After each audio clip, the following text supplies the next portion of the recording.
இரத்த உறவுகள் லேசான விடயங்கள் அல்ல அன்பானவர்களே. அவர்களை சேர்ந்து வாழ்வது, அவர்களோடு ஒற்றுமையாக இருப்பது எவ்வளவு முக்கியமான விடயம் என்றால், ஒரு சந்தர்ப்பத்திலே ஹஜ்ரத் அப்துல்லாஹ் இப்னு மஸ்ஊத் ரலியல்லாஹு அன்ஹு அவர்கள் சுபஹுடைய நேரத்துக்கு பின்னால் சஹாபாக்களை ஒன்று சேர்த்து துஆ கேட்பதற்கு தயாராகிறார்கள். தயாராகிவிட்டு கூறுகிறார்கள், இந்த சபையில யார் உறவு முறையை துண்டித்து இருக்கிறாரோ அவர் அல்லாஹ்வுக்காக இந்த சபையை விட்டு எழும்பி செல்லட்டும், இந்த சபையில இருக்க வேண்டாம். ஏனென்றால் உறவு முறையை துண்டித்தவர் இருக்கிற இடத்தில் கேட்கிற துஆ, அந்த துஆவுடைய வாசல் அடைக்கப்பட்டு விடும் என்று சொன்னார். அந்த வானம் மூடப்பட்டு விடும் என்று சொன்னார்கள். இந்த ஹதீஸ் அன்பானவர்களே சுனனுல் பைஹக்கியிலே பதிவாகி இருக்கின்றது. இமாம் தபரானி ரஹ்மத்துல்லாஹி அவர்கள் ரிவாயத் செய்திருக்கிறார்கள். அல் ஹாஃபிஸ் இமாம் அல்லாமா அல்-முன்திரி ரஹ்மத்துல்லாஹி அவர்கள் அத்-தர்கீப் வத்-தர்கீப் என்ற கிதாபிலே இதை பதிவு செய்துவிட்டு இந்த ஹதீஸிலே வந்திருக்கின்ற அறிவிப்பாளர்கள் தொடர்கள் அவர்கள் அனைவரும் ஆதாரம் பிடிக்க தகுதியானவர்களாக இருக்கிறார்கள் என்று கூறுகிறார்கள். அன்பானவர்களே, உறவு முறையை துண்டித்த மனிதர் இருக்கிற இடத்துல கேட்கிறது கபூலாகாது என்றால் நாமெல்லாம் நினைத்துக் கொண்டிருக்கின்றோம், ஆறுதல் அடைந்து கொண்டிருக்கின்றோம். நான் 27 தௌபாக்கு வந்து துண்டிக்க அல்லாஹ் என்ன மன்னிச்சிட்டா, எனக்கு சொர்க்க நிச்சயம்டா போல இருக்கிறோம். அன்பானவர்களே, ஒரு ஹதீஸ் கொண்டு வருகின்றது, சஹீஹ் முஸ்லிம்ல பதிவாகி இருக்கின்றது. அந்த ஹதீஸிலே சொல்லப்பட்டிருக்கின்றது எந்த அளவுக்கு என்று சொன்னால், துஃப்தஹு அப்வாபுல் ஜன்னah குல்ல யௌமின் இத்னைன் வல் ஹமீஸ், ஒவ்வொரு திங்கட்கிழமையிலையும் வியாழக்கிழமையிலையும் சுவர்க்கத்துடைய கதவுகள் எல்லாம் திறக்கப்படுகின்றது. فَيَغْفِرُ اللَّهُ تَعَالَى لِكُلِّ عَبْدٍ لَا يُشْرِكُ بِاللَّهِ شَيْئًا. அல்லாஹ்வுக்கு இணை வைக்காத எல்லா அடியார்களையும் அல்லாஹ் மன்னிக்கிறான். இல்லா ரஜுலன், ஒரு மனிதரை தவிர. அந்த மனிதர் யார் தெரியுமா?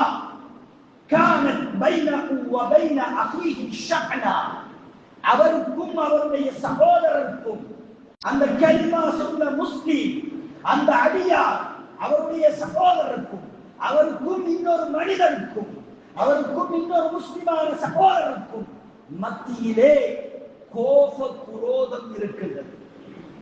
ரெண்டு பேர் கோபிச்சு கொண்டிருக்கிறார். இவர் ஒரு ஆளை கோபிச்சு கொண்டிருக்கிறார்.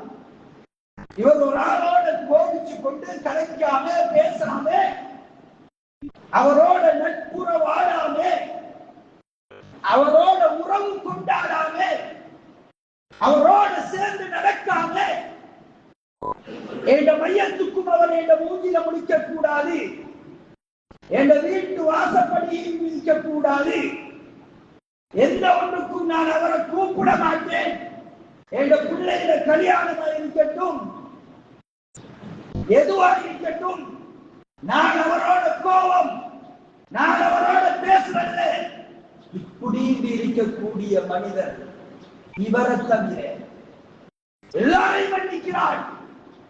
ஆனா சண்டை முடிச்சு கொண்டு பேசாம கலைக்காம கோவிச்சு கொண்டு இருக்கிறாங்களே, உள்ளத்துல கோபத்தை, குரோதத்தை, பகைமையை சுமந்து கொண்டிருக்கிறார்களே. சில நேரம் பேசுவாங்க, வெளியே சிரிப்பாங்க, நல்லா கலைப்பாங்க, ஆனா உள்ளத்துல கோபம், பகைமை இருக்கும், மறைஞ்சி இருக்கும். இப்படி உள்ளத்துல யாரெல்லாம் கோபத்தை சுமந்து கொண்டு, மறைத்து வைத்துக் கொண்டு, பகைமையை வைத்துக் கொண்டிருப்பார்களோ அந்த மனிதரை தவிர, அந்த மனிதர்கள் விடயத்தில் சொல்லப்படும் சொல்லப்படும் அந்திரு ஹாலை ஹத்தா யஸ்பலிஹா, அந்திரு அலைஹி ஹத்தா யஸ்பலிஹா, இவர உள்ளம் சுத்தமாக வரைக்கும் பார்க்கணும். இவர உள்ளத்துல உள்ள அந்த கோபம், குரோதம், பகைமை, வெறுப்பு அது இல்லாமல் போற வரைக்கும், அவர் யாரை கோபிச்சு கொண்டிருக்கிறாரோ அவர்களே இவருக்கு அன்பு வரணும், அவர்களே இவருக்கு பாசம் வரணும், இவருக்கு மரியாதை வரணும். யாரை கோபிச்சுக் கொண்டிருக்கிறாரோ அவர்களே இவருக்கு மரியாதை, அன்பு, பாசம் வரணும். அப்படி வருகின்ற வரைக்கும் இவரை விட்டு பாருங்க. இவர் தொழட்டும், ஓடட்டும், தௌபா செய்யட்டும், நோம்பு பிடிக்கட்டும், ஹஜ் செய்யட்டும், உம்ரா செய்யட்டும், எல்லாம் செய்யட்டும். ஆனால் இவர் யாரோடு கோபித்துக் கொண்டிருக்கிறாரோ அவரோடு அன்பு வைத்து உறவாடுகின்ற வரைக்கும் விட்டு வைங்க. பாருங்கள், இவர் அமல்கள் அங்கே உயராது, அங்கீகாரம் கிடைக்காது இவர்களுடைய அமல்களுக்கு. சஹீஹ் முஸ்லிம்ல வார ஹதீஸ், சஹீஹான ஹதீஸ். அன்பானவர்களே, ஒவ்வொருத்தரும் உள்ளத்தை தொட்டு கேளுங்க. எத்தனை பேர் கோபத்தை உள்ளத்துல நிறைச்சு வச்சுக்கிட்டு இருக்கிறோம். பள்ளி அசரத்தோட கோவம், பள்ளி நிர்வாகத்தோட கோவம், பக்கத்து வீட்டோட கோவம், கூட பிறந்தவனோட கோவம், பாப்பா அம்மாவோட கோவம், மாமா மச்சானோட கோவம், பக்கத்து கடைக்காரனோட கோவம், பக்கத்து தோட்டக்கார வயல்காரனோட கோவம், எத்தனை கோபங்கள், கணவன் மனைவிக்கு மத்தியில கோபம். இப்படி எவ்வளவு கோபங்களை, குரோதங்களை, பாதைகளை உள்ளத்தில் சுமந்து கொண்டு அன்பானவர்களே, முன் சஸ்பல வந்து நெத்திய தேய்ச்சி என்ன பலன் இருக்கின்றது?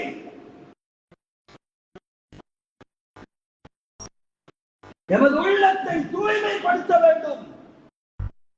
இந்த வருகின்ற பெருநாளை சரி, யாருடைய கோபமும் குரோதமும் பகைமையும் இல்லாமல் ஒற்றுமையாக சந்தோஷமாக நாங்க யார் யார் வீட்டுக்கு போகாம கோவிச்சுக் கொண்டு இருக்கிறோமோ அவங்களோட வீட்டுக்கு அவங்களோட பிள்ளைகளுக்கு ஒரு உடுப்பை வாங்கி கொண்டு, அவங்களுக்கு ஒரு சாரத்தை வாங்கி கொண்டு, அவங்களுக்கு ஒரு சட்டையை வாங்கி கொண்டு, அவங்களுக்கு ஒரு பழத்தை வாங்கி கொண்டு அவங்களோட வீட்டுக்கு போய் அவங்களோட முசாஃபரா செஞ்சு அன்பா உறவாடி கொண்டு வர வேண்டும்.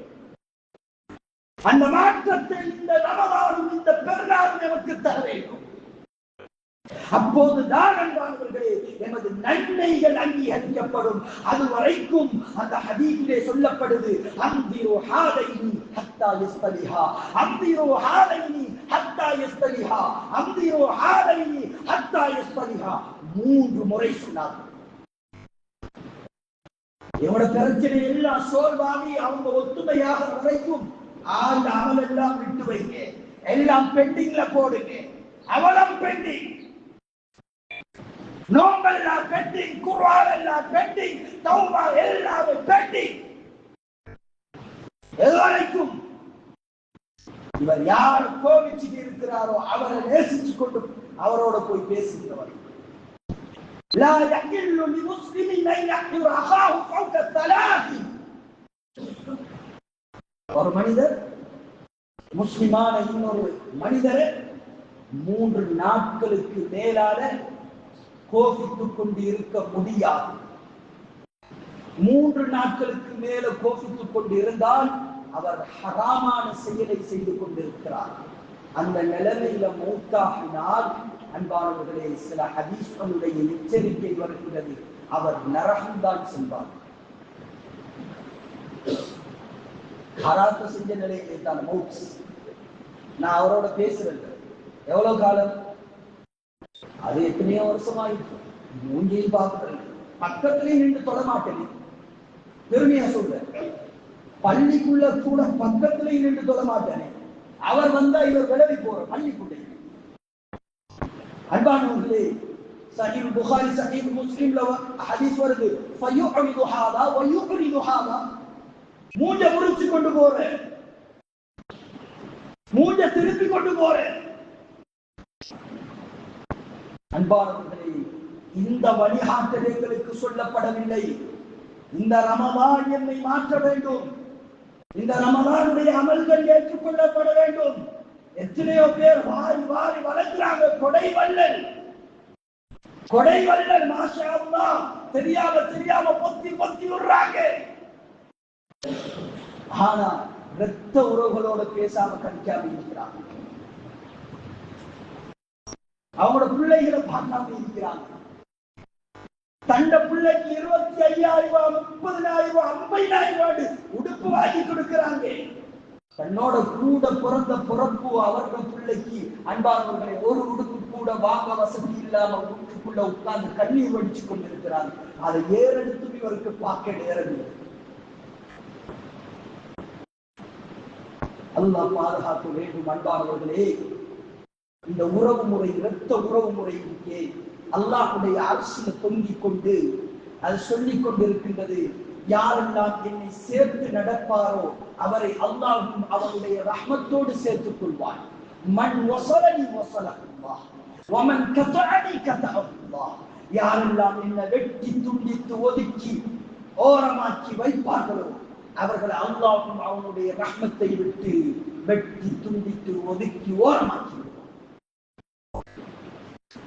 அன்பான அல்லாஹ் படைப்பினங்களை படைத்து விட்டு இந்த உறவு முறையை பார்த்து இந்த உறவு முறையிடம் அல்லாஹ் கேட்பான், உன்னை யாரெல்லாம் சேர்ந்து நடக்கிறாங்களோ அவங்களை நான் சேர்த்துக் கொள்றேன், உன்னை யாரெல்லாம் பிரிந்து நடக்கிறாங்களோ அவர்களை நான் வெட்டி விடுறேன், இதை நீ பொருந்திக் கொள்றியா என்று அந்த உறவு முறையுடன் அல்லாஹ் பேசுகிறான்.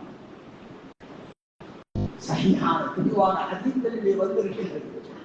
உறவு முறைக்கு ரப்புல் இஸ்ஸத் அல்லாஹ் சுப்ஹானஹு வ தஆலா அவ்வளவு முக்கியத்துவம் கொடுத்திருக்கிறார். ரஹ்மான் என்ற பெயர் வந்ததே இந்த ரஹீம் என்ற வார்த்தை. அன்பானவர்களே, நாம் சாதாரணமாக நினைத்துக் கொண்டிருக்கின்றோம், ஏனோ தானோ என்று வாழ்ந்து கொண்டிருக்கின்றோம். உறவுகளை பேணுவோம். இந்த பெருநாள் அது திருநாளாக மாற வேண்டும். இந்த பெருநாள் அது எமது உறவுகளின் உள்ளம் நிறைந்த சந்தோஷ மகிழ்ச்சியால் ஆனந்த கண்ணீர் வடிக்கக்கூடிய பெருநாளாக மாற வேண்டும். அப்படி இந்த பெருநாளை நாம் கொண்டாட வேண்டும்.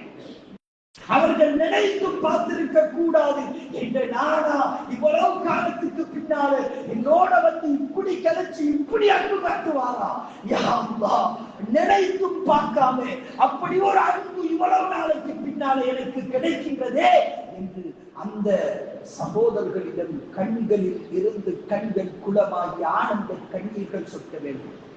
அது போதும் நாம் சொர்க்கம் செல்ல, அது போதும் நாம் சொர்க்கம் செல்ல.